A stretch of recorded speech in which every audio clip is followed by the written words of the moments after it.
Welcome to the African History Network show. It's Friday, September 10th, 2021. And we are live. We're broadcasting right here on 910 AM Superstation of Future Radio and on Facebook and YouTube also. So, as I was saying, I was on Roland Martin Unfiltered today.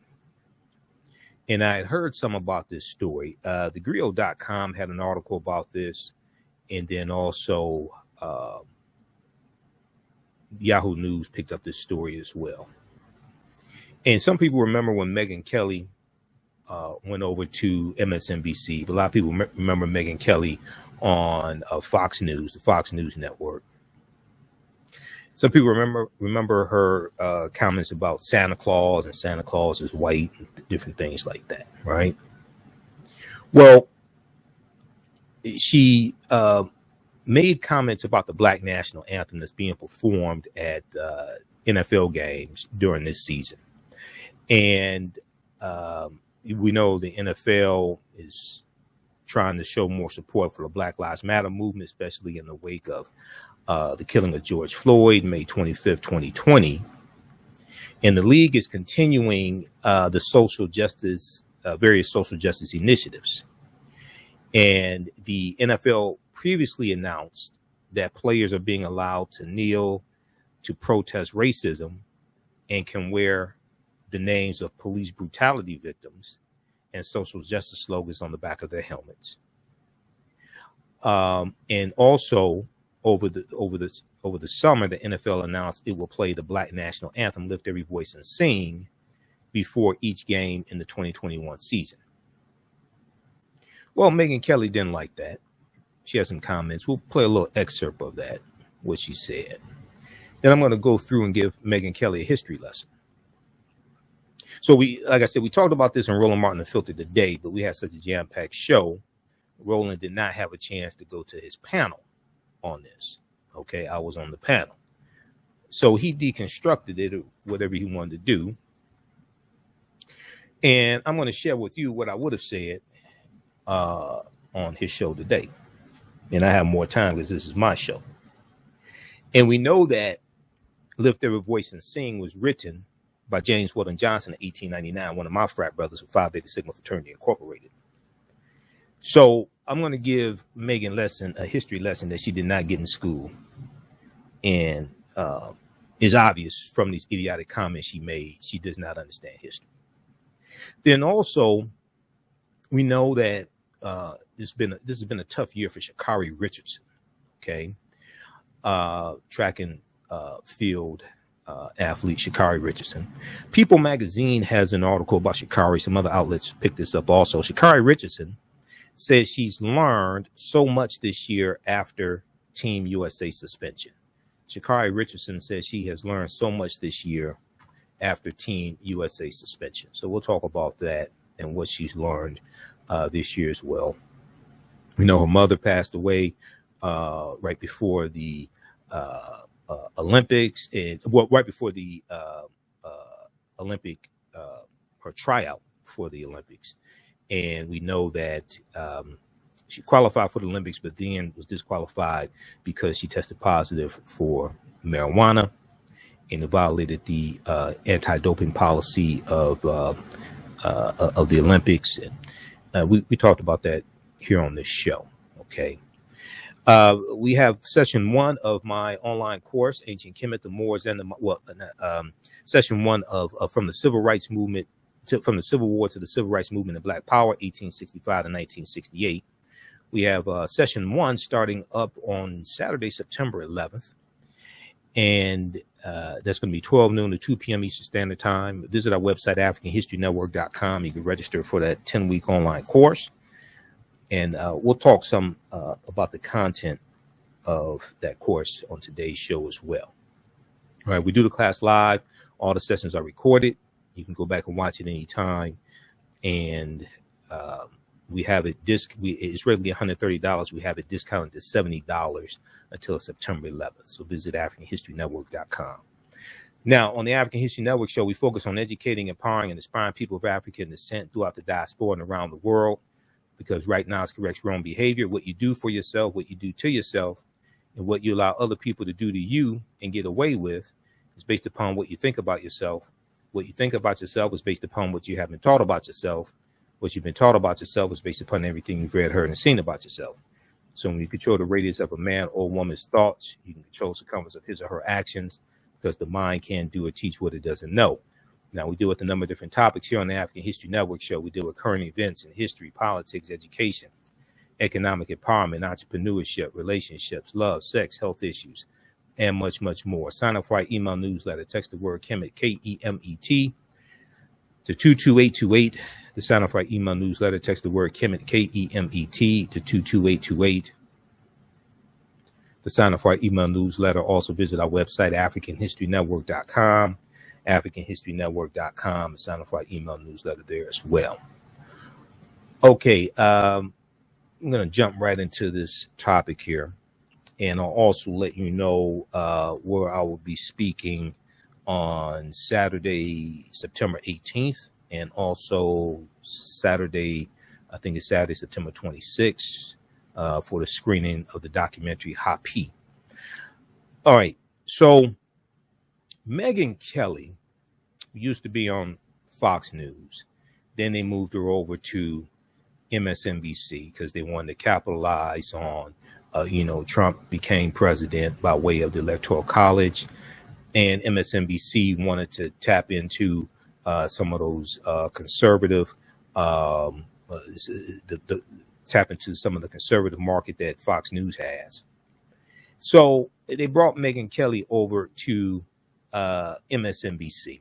And remember, they brought over to NBC, and MSNBC, both owned by the same company. And remember that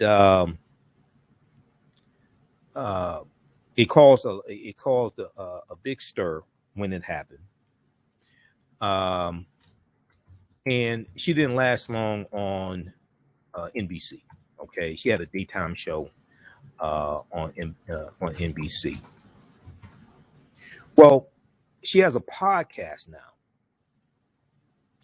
and on her podcast, she talked about the new NFL season that's taking place. TheGrio.com has this story. It's picked up by Yahoo News. Also, Mediaite has a story about this as well.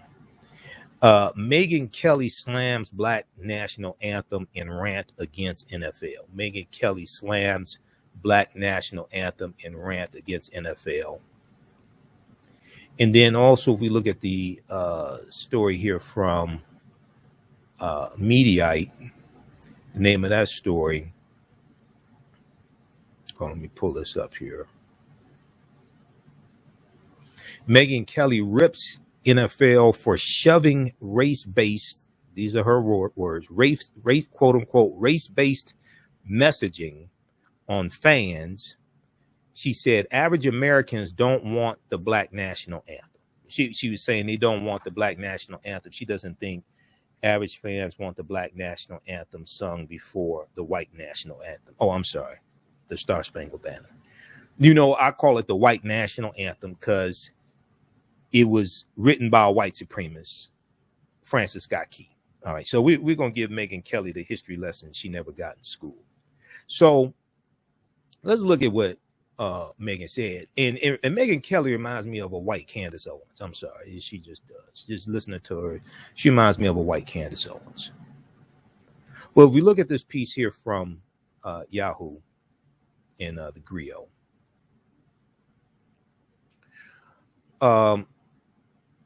This is from September 8th, Thursday, September 8th. And Megyn Kelly said, I don't think people want politics in their sports. Make a note of that. I don't think people want politics in their sports, said the conservative journalist. During a recent episode of her Sirius XM podcast, Megyn Kelly lashed out at the NFL for addressing racial injustice issues.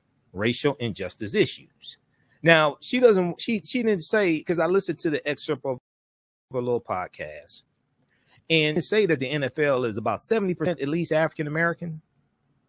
She didn't talk about that. But anyway, she said, I don't think people want politics in their sports. I think that's why the NBA has taken such a hit and learned from its prior experience. The conservative journalist began, as reported by Mediaite. The NFL doesn't seem to be learning quite as quickly, she said. Now, I want to go to this clip from Roland Martin, the Filter, because Roland played a clip of a show, and the clip is about 10 seconds more than what I can tolerate of Megyn. But anyway, Ed, let's go to clip one here. This is from Roland Martin, the Filter, today. Happy about that. They're just hot and bothered as a result of that song. And so on her show the other day, she just said, this is just wrong. I don't think that the average American, black or white, wants to hear the Black National Anthem before they hear the National Anthem. I really don't. And it's no offense against people of color. We're one country. We're one country. We don't need separate anthems. It's a chance to come together, celebrate America, all of it, good, bad, warts and all, and then play a sports game, and not to shove politics or divisive cultural issues down the throats of the viewers who are looking for a getaway. So, see, okay. Here is pause it right there, Ed. Pause it right there. So not shove politics and things like that down people's throats, etc. And she made reference in the piece from Mediaite right here. You know, she made reference to Colin Kaepernick, little snide remark. She think I didn't hear that. I heard it. Okay, Megyn, I don't know if you ever been spanked by a black man before, but you about to get spanked by one right now.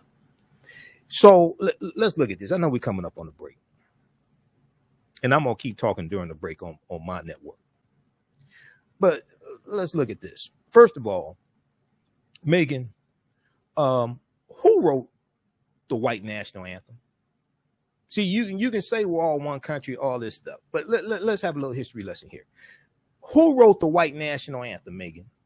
The white national anthem was written by a white supremacist slave owner named Francis Scott Key. Okay? Francis Scott Key was a white supremacist slave owner. He wrote it September 13th, 1814, during the War of 1812. All right? The original name of it, before it was even called the Star Spangled Banner, before music was put to it, it was called the Defense of Fort McHenry. Now, some people may talk about the third stanza of the white national anthem and say, well, it's just the third stanza where it says no refuge for the hireling or the slave. No, it's not the third stanza. It's the entire song is a white nationalist song. Why is it a white nationalist song, Michael Imhotep? Because it was written by a white supremacist, for white people, about white people, voted on by white people. The references to African people were negative. Not only that, Francis Scott Key thought that African Americans were intellectually inferior. He was a white supremacist slave owner, and he used his position as district attorney to Washington, D.C. in 1833 to 1840. He used his position to attack abolitionists. So when we talk about, she said, I don't think people want to hear the Black National Anthem before the White National Anthem. Well, a lot of us don't want to hear the White National Anthem in the first place, especially at an NFL game, and 70% of the league are African American. We're going to deal with this on the other side of the break.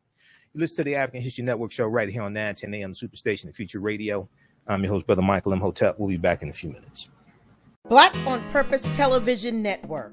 Yes, Black on Purpose Television Network. All black, all positive, all the time. The largest black-owned streaming television network in the world. Bringing our people together worldwide. Controlling our messages, our stories, our way. Black TV the way it should be. Black music, Black history, and more. 30 plus channels, thousands of shows. Black on Purpose Television Network. Subscribe now. Hi, I'm Joel Wilson, President and CEO of JCW Computer Consulting LLC a technology implementation firm with over 20 years of satisfying customers. We offer a full spectrum of industry top-tier branded services. We are an authorized partner or reseller for Lenovo, Zoom, T-Mobile, Microsoft 365 and Surface tablets, Google Workspace, Acer, Asus, Samsung, PCmatic security software, and many more. Our online store features laptops, Chromebooks, computers, printers, accessories, and software. Businesses, take advantage of our free 1-hour Zoom tech consultation and know we offer top nationwide high-speed internet service providers, voice over IP, and cellular phone services. Home users, don't miss our current in-stock Chromebook inventory. Please visit us at jcwcc.com or call 215-879-6701.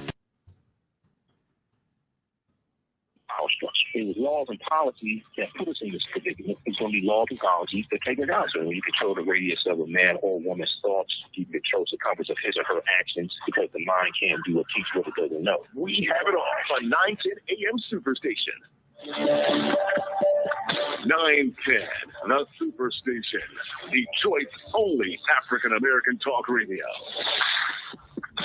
The views and opinions expressed on any program are those of the producers and or the persons appearing on the program and do not necessarily reflect the views and opinions of 910 AM Superstation or Adele Media. Welcome back to the African History Network show right here on 910 AM Superstation, the Future Radio. I'm your host, Brother Michael Imhotep. It is Friday, September 10th, 2021, and we are live. Okay, 313-778-7600 is the call-in number if you have a question or comment. 313-778-7600 is the call-in number if you have a question or comment. Okay, so right before the break, I was talking about these comments from Megyn Kelly, conservative journalist. Megyn Kelly. She used to be on Fox News. Then she went over to NBC. Okay. And remember NBC when she went over to NBC, Tamron Hall quit the Today Show. Tamron Hall was so furious that she quit the Today Show. And she only lasted at NBC maybe about 9 months, something like that. Wasn't long. Well, she has a podcast now on Sirius XM, and she made comments on her podcast, disparaging comments about the Black National Anthem, Lift Every Voice and Sing, being performed at the NFL games at the beginning of NFL games. Okay. So as I was saying before the break, who wrote the Star Spangled Banner, the white national anthem? Okay. It was written by this man right here, Francis Scott Key.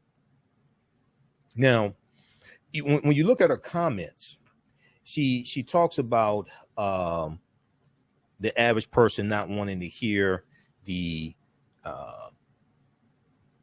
Black National Anthem before the Star Spangled Banner. And she talks about having race interjected into the game, things like this, right?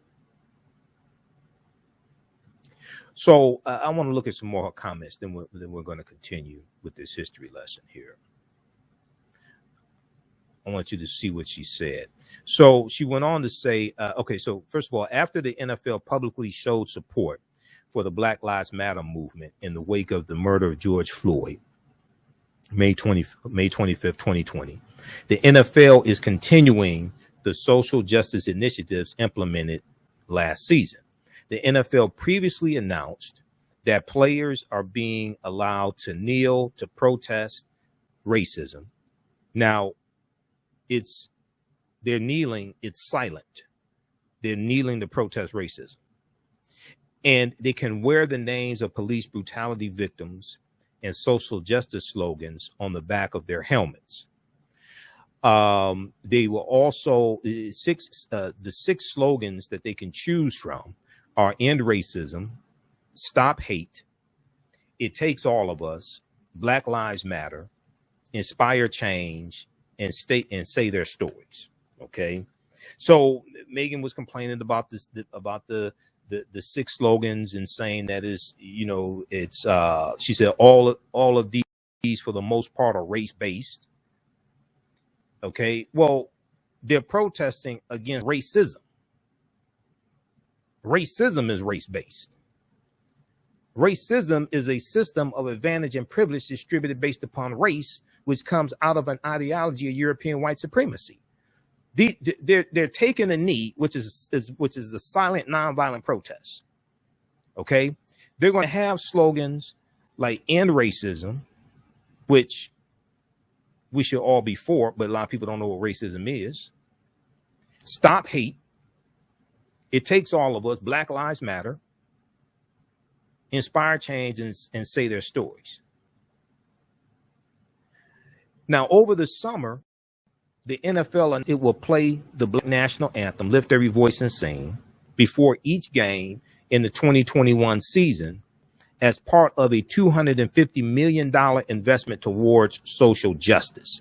And that was reported by thegrio.com, because Yahoo picked up this story from the Grio. Now, Megyn went on to say, "I don't think that the average American, black or white, wants to hear the Black National Anthem before they hear the national anthem." Okay. Now, the question that we should really ask ourselves is, why is the white national anthem being played before the game in the first place? That's the question. See, this is the question. I've done a lecture dealing with Colin Kaepernick and the history of the white national anthem, things like this. The question we really should ask is, why is the white national anthem being played before the game in the first place? This is not Navy versus Army. This is why are you playing it in the first place? And then, being that the league is 70% African American at least, and nobody's going to play to see these old owners out there trying to tackle each other. What's the problem if the Black National Anthem comes before the white national anthem? Because the majority of the league is African American. Now, she said, "I don't think that the average American, black or white, wants to hear the Black National Anthem before they hear the national anthem. And there's no offense against people of color. We're one country. We don't need separate anthems." But see, I find it interesting because she didn't say we need a new national anthem that's inclusive of different races and ethnicities, because we need a new national anthem. See, when we look at, let's see, she went on to say, "It's a chance to come together," she added, "celebrate America, and then play sports games, and not have politics or divisive cultural issues down the throat, and not shove politics or divisive cultural issues down the throats of the viewers who are looking for a getaway."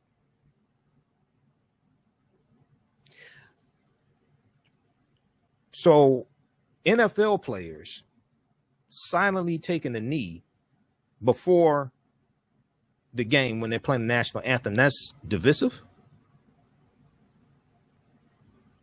If we're all one, why wouldn't we be fighting to eradicate racism? That's divisive? They're silently taking the knee, and taking the knee comes from the military as a sign of respect. Because former NFL player and Green Beret Nate Boyer had a meeting with Colin Kaepernick, and he was the one that suggested they start taking the knee to protest racism and police brutality, things like this.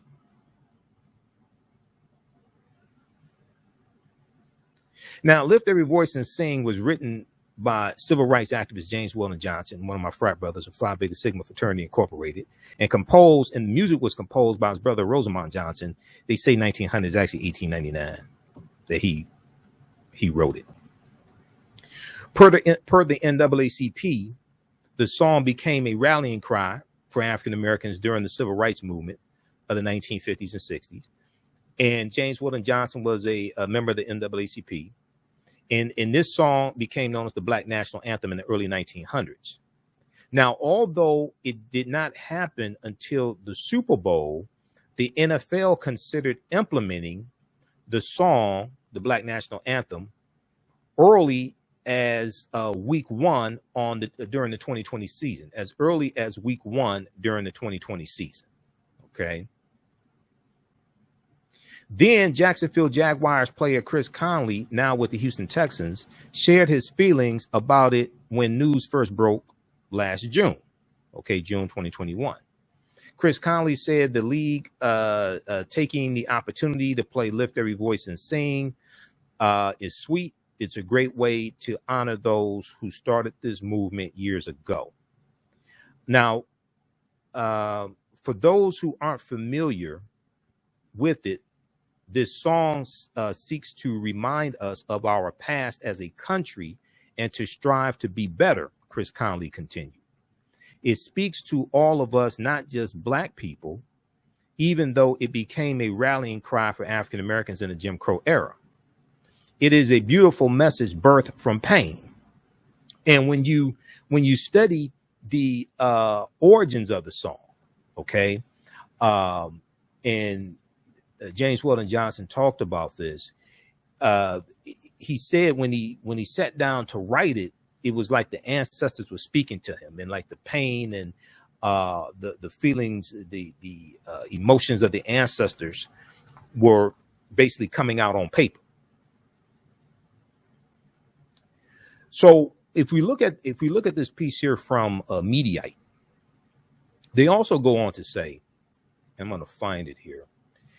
They also go on to say that most of the time, the audience, the viewing audience, is not even going to be able to see the performance of the Black National Anthem.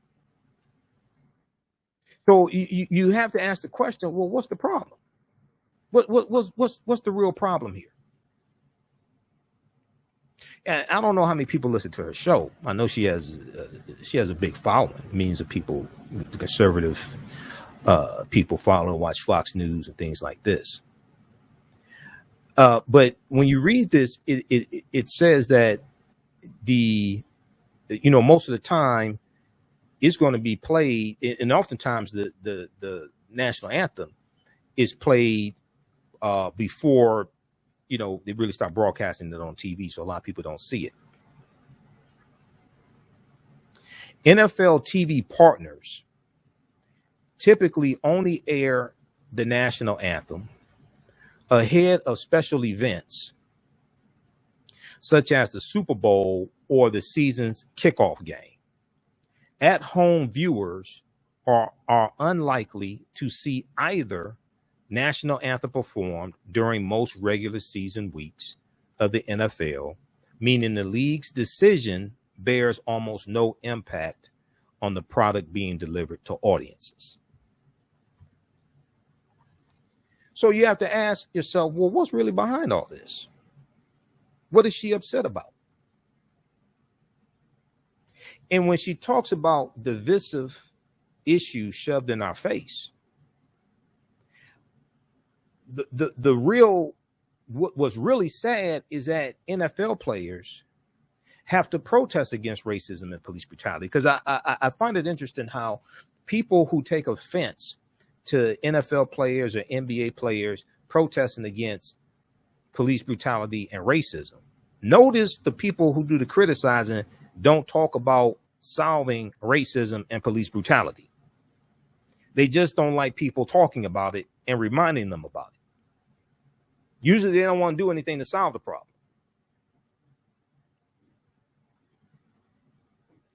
So if we look at Francis Scott Key very quickly here, and let me pull this up here from history.com. I have my notes here because I've done an entire lecture on this. But I think let me see, which one is this in? Okay.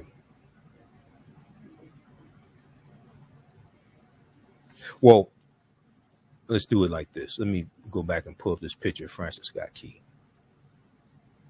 So he was a white supremacist slave owner from Maryland, and he was an attorney also.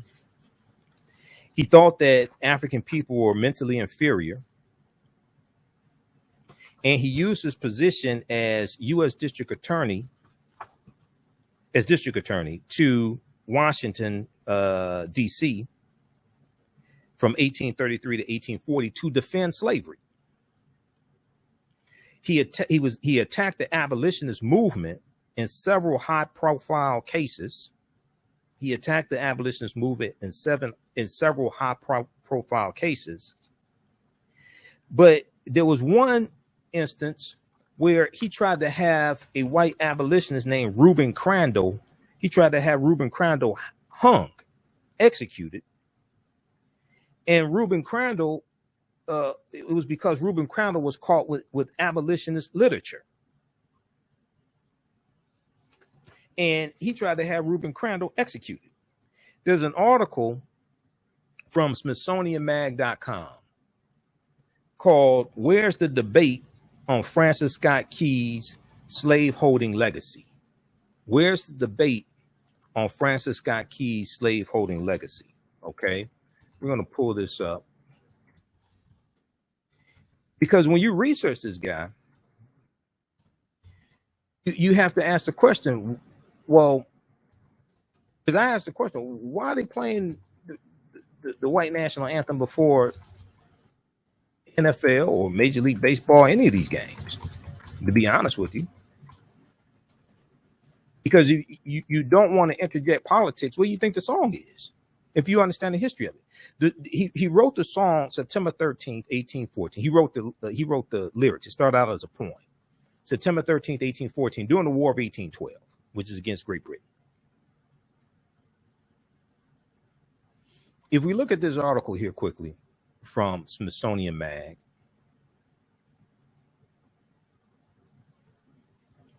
called "Where's the Debate?"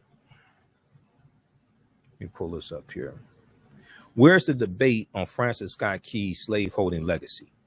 During his lifetime, abolitionists ridiculed Francis Scott Key's words, sneering that America was more like the land of the free and home of the oppressed. Now, he lived during the early 1800s, and they were saying this. If we go, is a certain part I want to go to here. They talk about Reuben Crandall. Just a second, let me find this part here. Here's another picture of Francis Scott Key. Francis Scott Key, a slave-holding lawyer from an old Maryland plantation family, wrote the song that would be in 1931 become the national anthem and proclaim our nation, quote, the land of the free, end quote. Now, when he wrote the land of the free, you had enslaved Africans here, and he owns some of them. So you have to ask the question, free for who?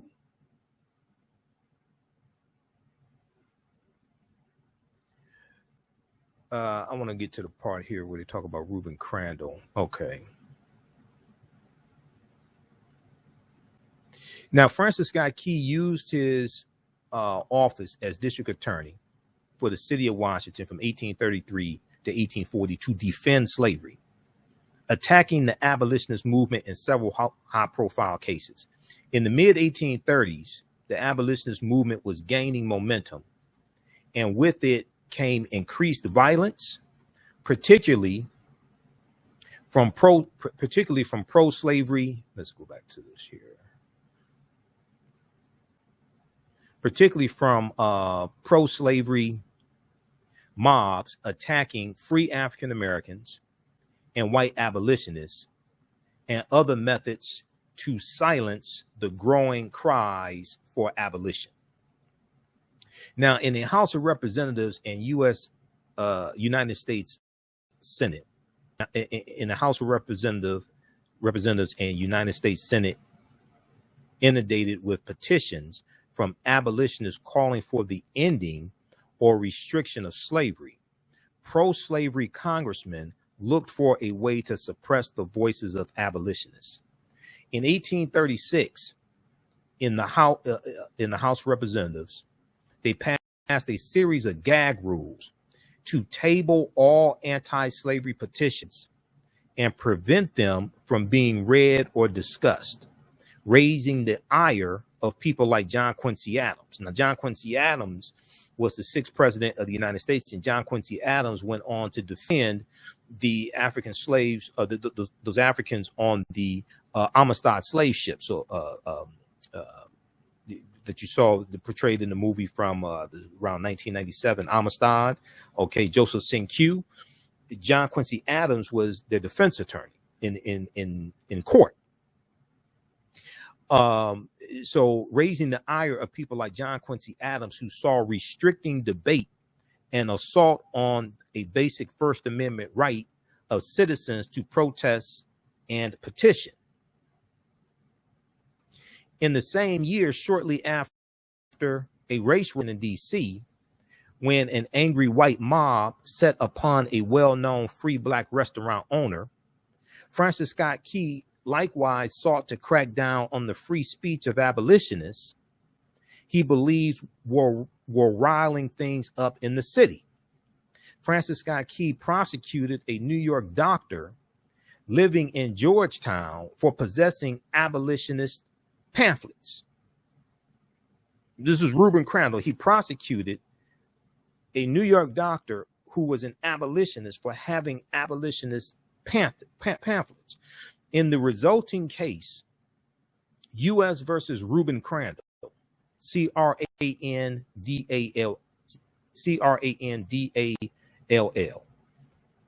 In the resulting case, U.S. versus Reuben Crandall, Francis Scott Key made national headlines by asking whether the property rights of slaveholders outweighed the free speech rights of those arguing for slavery's abolishment.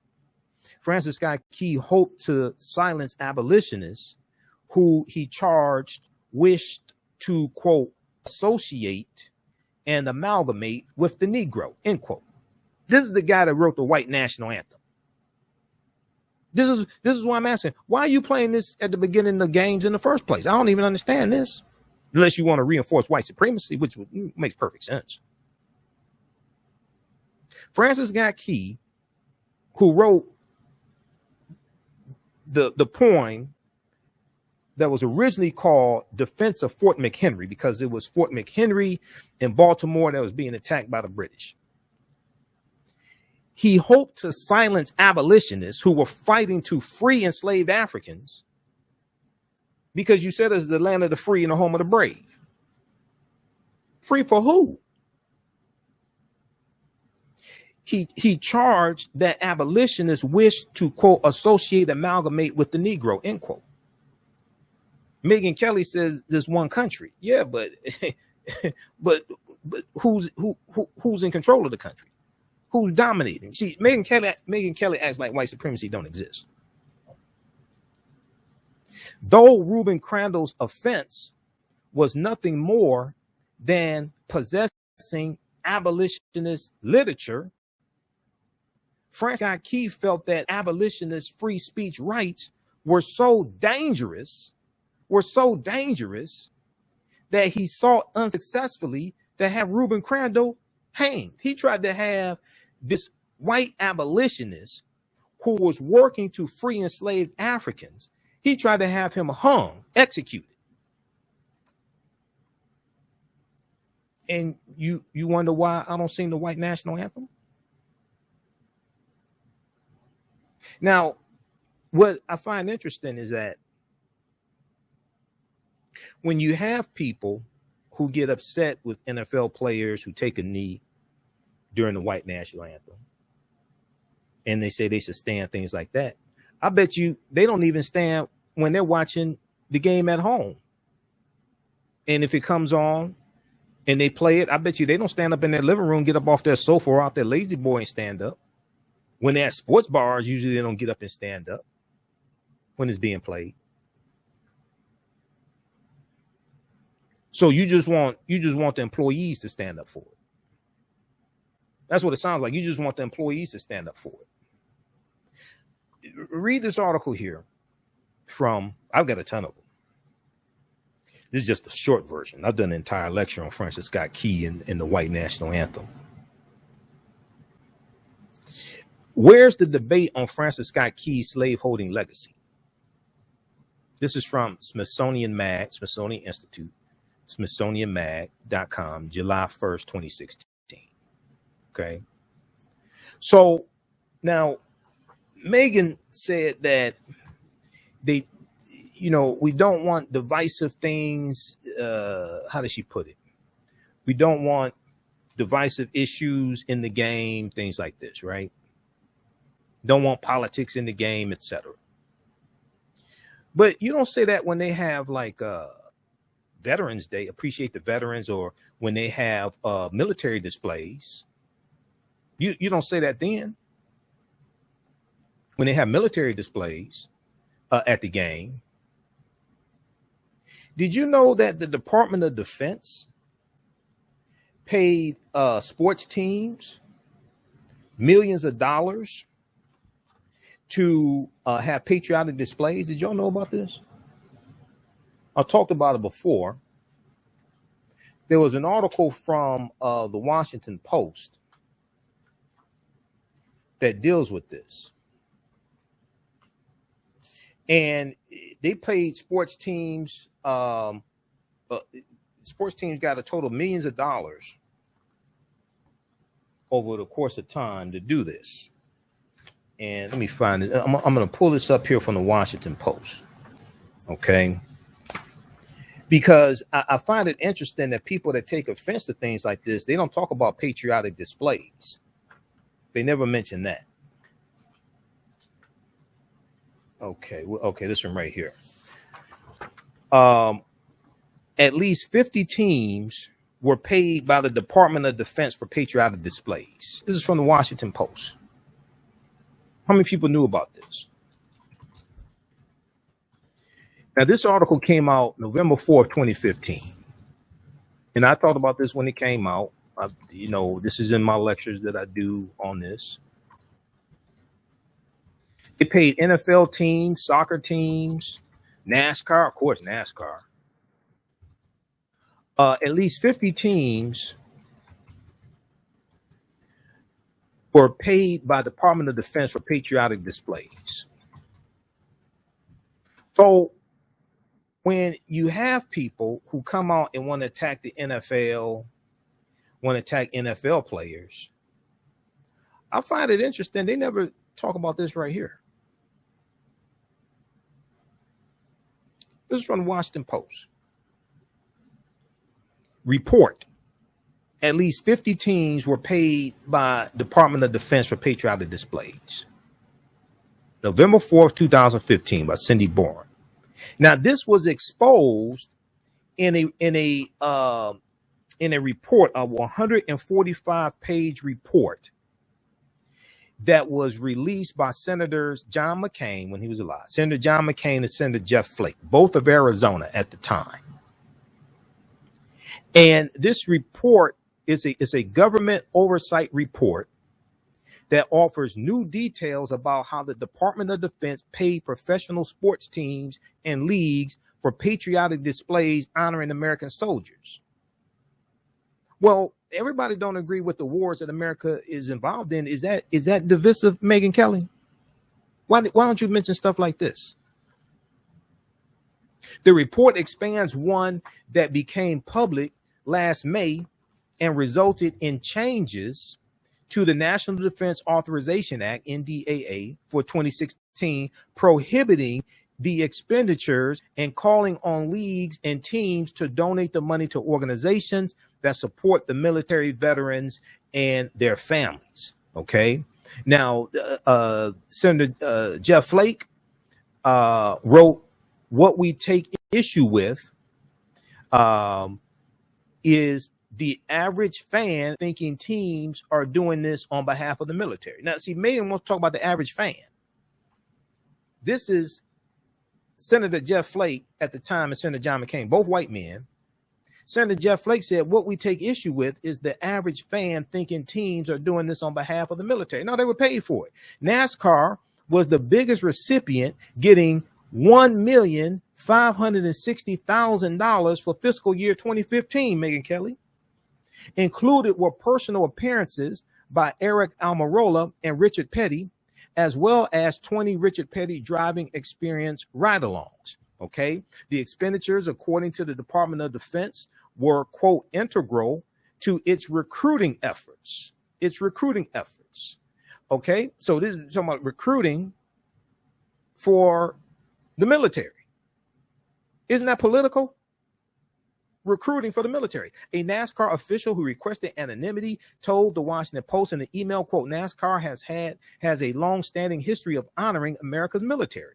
Isn't that political? Because everybody doesn't agree with the wars that America is involved in. Now, we don't take it out personally on, those in the Army and the Navy and the service thing, the Air Force, things like that. A lot of times they don't know like the full spectrum of what's going on, where they're being deployed oftentimes. A lot of times they're 18, 19, 20, 21 years old. Okay.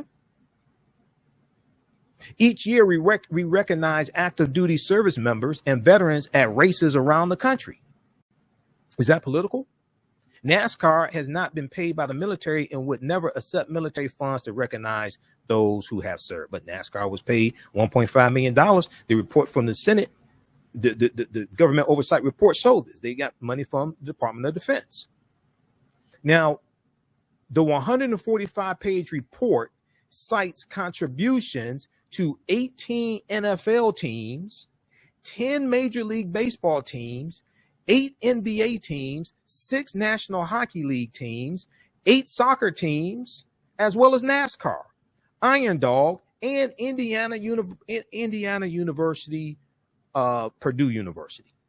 The Atlanta Falcons, for instance, were the top recipients, getting $879,000 over 4 years. Over the same period of time, for instance, the New England Patriots received $700,000 and the Buffalo Bills $650,000.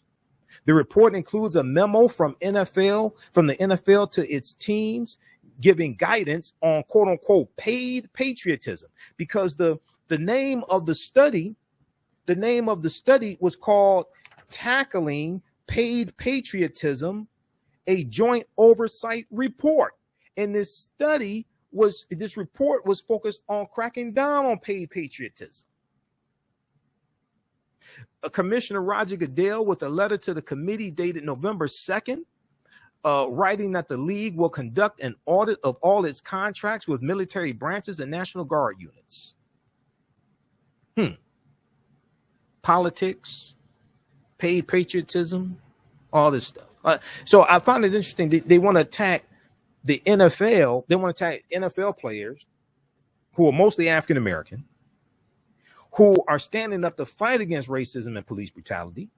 They're not against white people because a lot of them marry white women. They're not against white people. They're trying to fight against white supremacy and racism.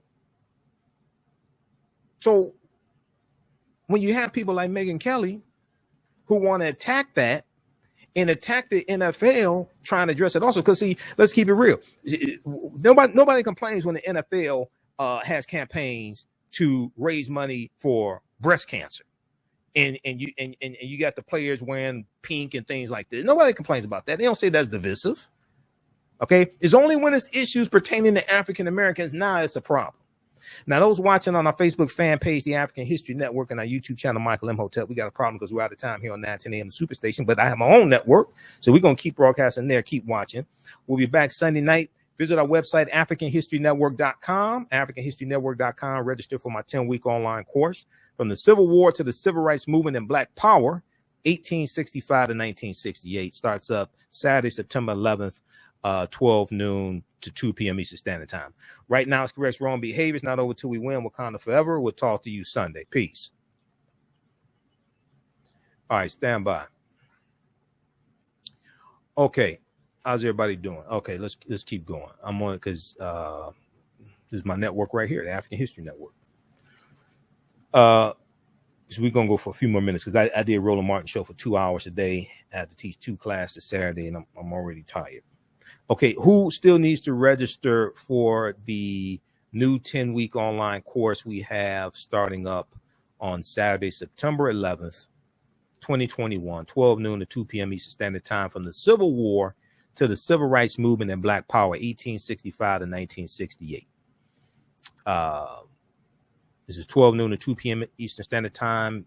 Each class, we go through and analyze an approximately 10-year period of history to see what happened to us after the Civil War ends, after the 13th Amendment. We go through the Reconstruction era, 1865 to 1877. You know, we look at things like 40 Acres and a Mule, Special Field Order number 15. We look at the assassination of Lincoln. We look at General Robert E. Lee surrendering to Ulysses S. Grant, April 9th, 1865. We look at the 13th Amendment.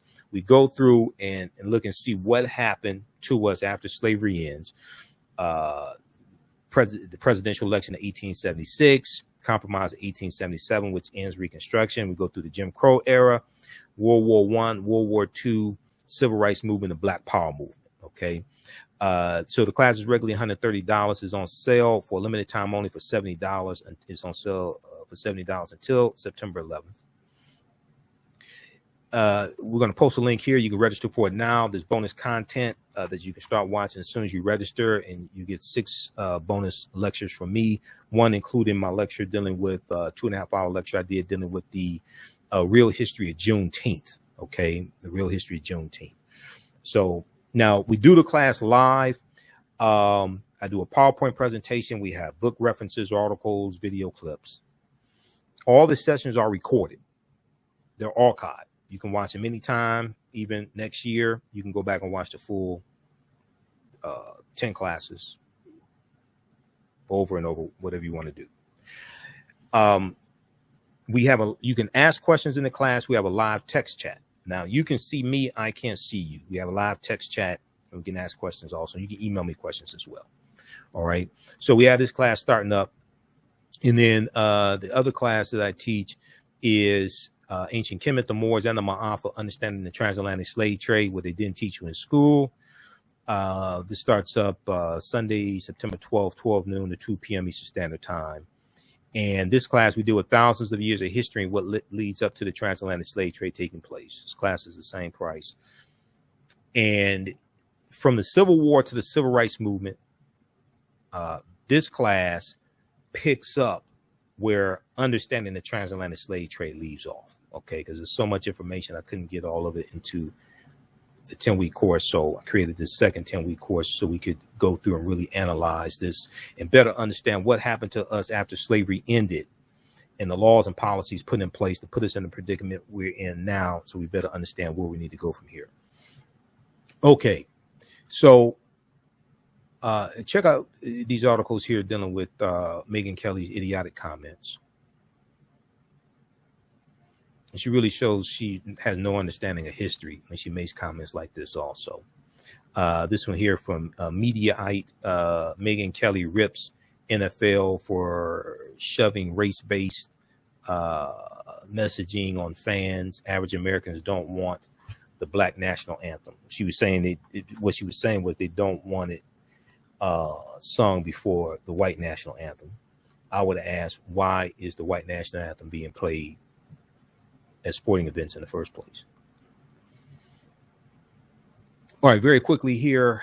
So Sha'Carri Richardson, there was a piece I saw from people.com, People Magazine, and we'll talk about this in just a second, dealing with Sha'Carri Richardson and talking about what she's learned this year. Okay. Qualifying for the Olympics and being disqualified because of violating the U.S. anti-doping policy, different things like that. Okay. Also, if you like this type of information, you can support the African History Network, $ the AHN Show through Cash App, $ the AHN Show through Cash App, also through PayPal, paypal.me/the AHN Show, paypal.me/the AHN Show, and at our website, AfricanHistoryNetwork.com. Click on the yellow donate button. Okay. This is our official Cash App account, $ the AHN Show. through Cash App. When you go to it, it shows my it says Michael, shows my picture there, and our Cash App account, our tag is $TheAHNShow, SHOW, $TheAHNShow,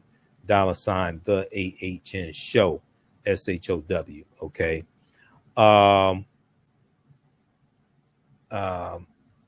Okay. All right. These other ones are fake African History Network accounts. All right, now.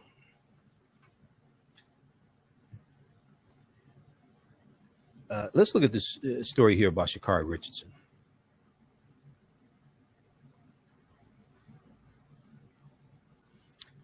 So I saw a couple of outlets pick this up, and they have it here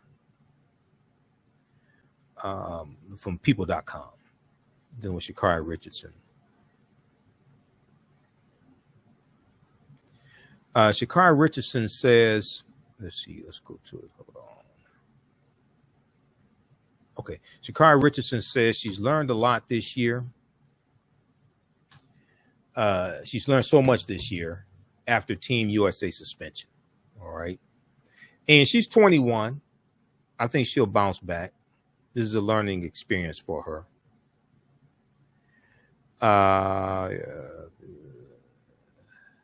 Okay. This is a learning experience for her. The 21-year-old track star reflected on her ability to stay strong through a tough year. Now, Sha'Carri Richardson has had a year filled with a lot of personal growth. The 21-year-old track star did some reflecting on social media on Sunday, letting her followers know she's proud of how far she's come. Okay, letting her followers know she's proud of how far she's come. We remember her, her mother died. She found out her biological mother died, and this was right before right before she did the trials for the Olympics, and then she got disqualified. I think that was right before the trials for the Olympics. Richardson began her sentiments with a lengthy Instagram story post by sharing a quote, "There is a past version of you that is so proud of how far you've come. There is a past version of you that is so proud of how far you've come." She then shared a photo of herself and wrote, quote, "Learned so much this year, lose so much this year, but not one time did I break, baby. Learned so much this year, lose so much this year, but not one time did I break, baby. 21 and coming hard till I'm done." Okay. So this is one of the posts she did, and okay, yep. She said, "Learn so much this year, lose so much this year, but not one time did I break, baby." All right, now. So the sprinter continued by sharing a series of photos of herself with those close to her, and she talked about how she's grounded by her family and there's her support network. She wrote tributes to each loved one and further recounted her many milestones. This is another picture of her as well. Now, I think she looked better with her hair black than all these other colors. Okay. It's just me. All right. But I think she looked better with her hair black. She said, "I thank y'all for teaching me. I thank y'all for teaching me the strength I never knew I had. I thank y'all for teaching me the strength I never knew I had.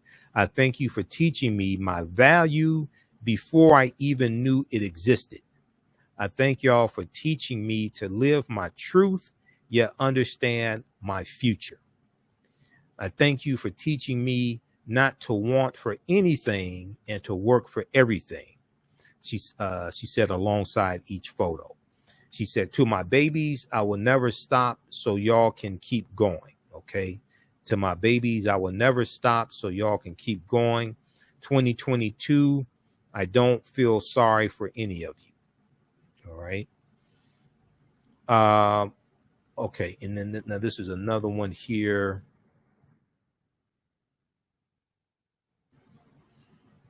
Okay, another post that she did.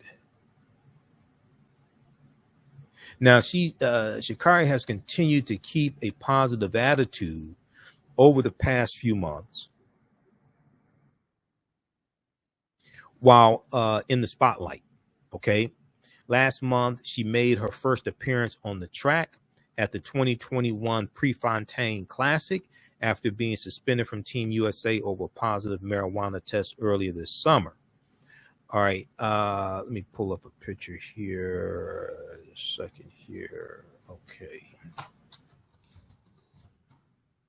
Now, a lot of people remember she came in 9th place. Now, there was a race that she just ran where she came in. There's one where she came in 4th because we know the season is winding down. So I think next year, I think there's probably she's probably suffering from a lot of pressure and really trying to prove herself.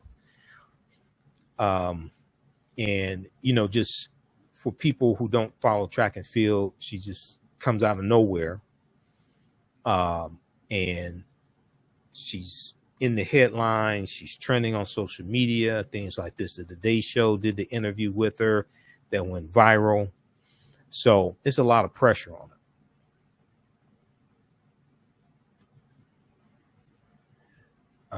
Okay, let me go back to this article here. Okay, so she came in 9th at the Prefontaine Classic. She came in last. She held her head high afterward. She said, coming out today, it was a great return back to the sport. I wanted to be able to come and perform, having a month off, dealing with all that I was dealing with, end quote, she told reporters. She said, I'm not upset at myself at all. I'm not upset at myself at all. This one race, I'm not done. Okay, this is one race, I'm not done, end quote. Now, she was also defeated by Christine Mboma of Namibia at the 200-meter race at the Wanda Diamond League last Friday.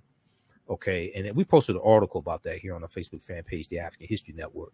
Now, Sha'Carri Richardson first captivated the hearts of many Americans in June of 2021, winning the women's 100-meter race at the U.S. Olympics track and field trials. However, she lost her spot on Team USA after she tested positive for THC, a chemical in marijuana, following the trials. When news of her positive test broke, Richardson opened up about using marijuana to cope with the loss of her biological mother, who died the week before the track trials, but expressed that she was not looking for, quote unquote, any sympathy, and understood what she had done during an interview with the Today Show, okay, on NBC. She said, quote, I was trying to hide my pain, end quote. I know what I did. I know what I'm supposed to do and what I'm allowed not to do.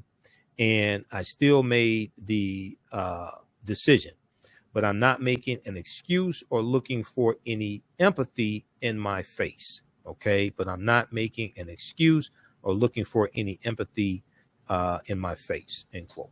Okay, so yeah, check this out from People magazine. There's some other articles, there's some other outlets picked up her comments and things like that as well. So hopefully, next season will be much better for her. She's 21. She has a long career, I think, ahead of her. Sha'Carri Richardson says she's learned so much this year after Team USA suspension. This is from September 7th, 2021, from people.com, People magazine. All right, look, be sure to register for the new 10-week online course that I teach on Saturdays, 12 noon to 2 p.m. Eastern Standard Time. Class number 1 starts up September 11th. From the Civil War to the Civil Rights Movement and Black Power, 1865 to 1968. Each class we go through and analyze approximately 10-year period of history, and to see what happened to us after the Civil War ended. When you click on register here, it takes you to the next page. Just click on enroll. The class is regularly $130. It's on sale right now. $70 is on sale. $70 until September 11th.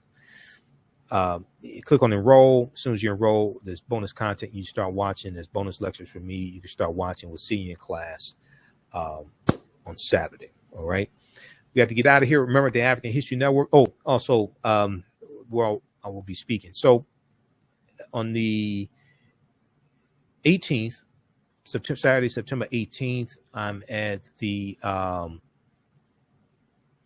this event right here, the second annual Detroit Cultural, the second annual Detroit African Cultural Festival, the second annual Detroit African Cultural Festival.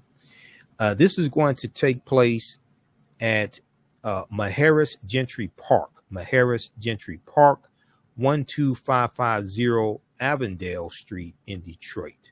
Okay, 12550 Avondale Street in Detroit. It's going to be Saturday. It's going to be Friday, first day, Friday, September 17th, 2021, 12 noon to 6 p.m.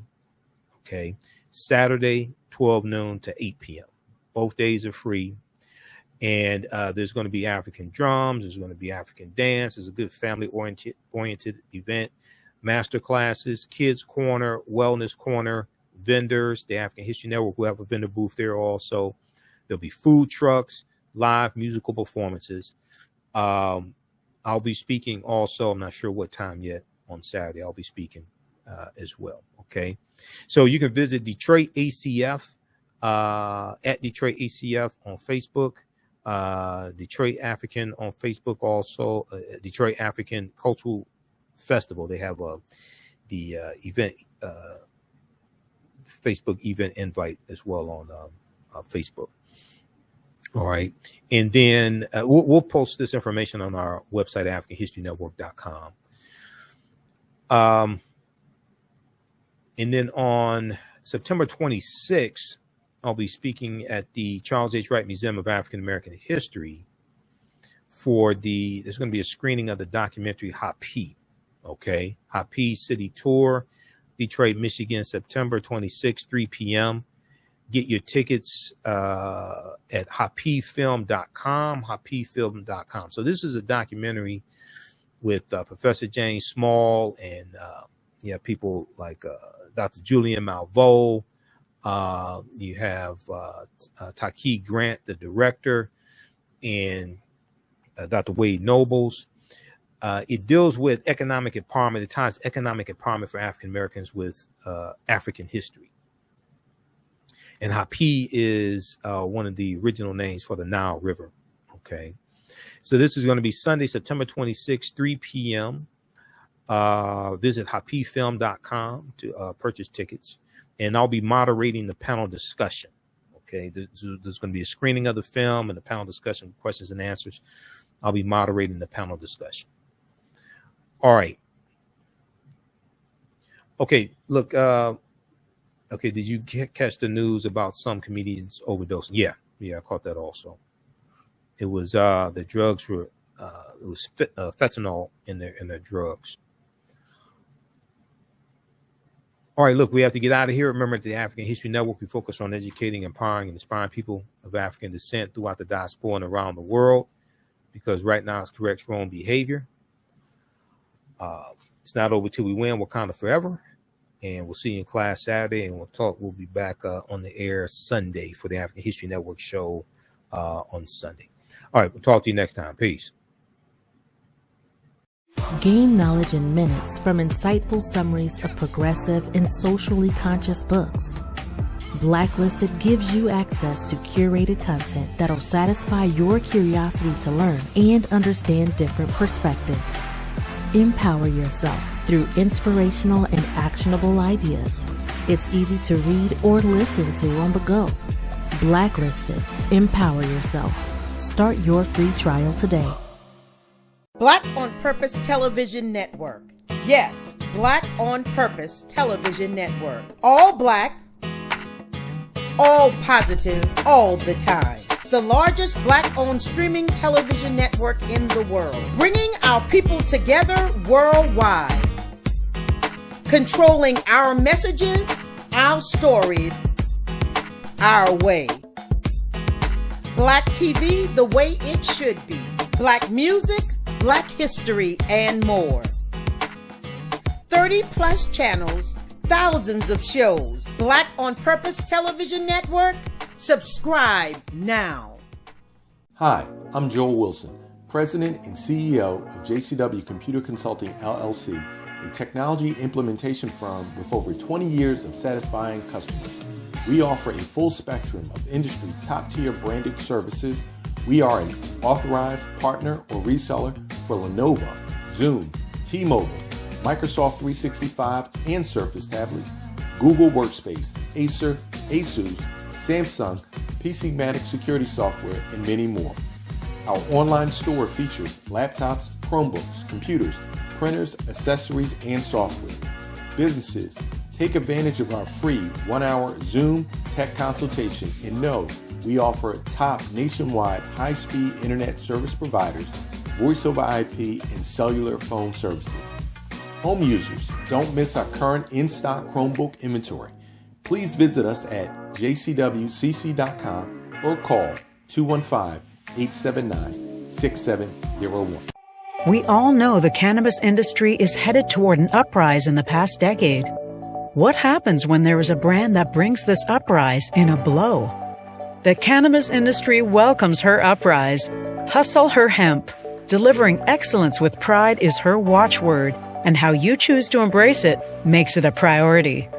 From cultivating rich cannabis into exquisite and tastefully finished CBD products to delivery, Hustle Her Hemp leaves no stone unturned. Hustle Her Hemp's mission is to empower women of color by building business and creating legacies, uniting beauty, health, and business. We are a pure definition of how we want the CBD industry to become in the future. While we are redefining innovation, we bring the same energy to improving the quality of life. Hustle Her Hemp is the new uprise.